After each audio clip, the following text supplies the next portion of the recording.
abbiamo cercato di dire e di cantare chi erano e che cosa hanno fatto, sino alle soglie del 2000, generazioni di uomini che sono scesi dai loro monti lasciando case e lavoro per servire in armi, in pace ed in guerra, il loro paese. Oggi molte cose sono cambiate.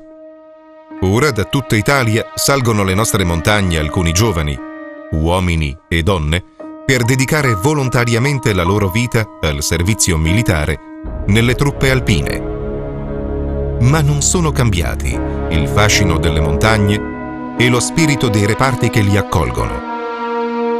Lì si formano e si temprano e diventano alpini, ora come allora, quando il servizio militare si chiamava Naia.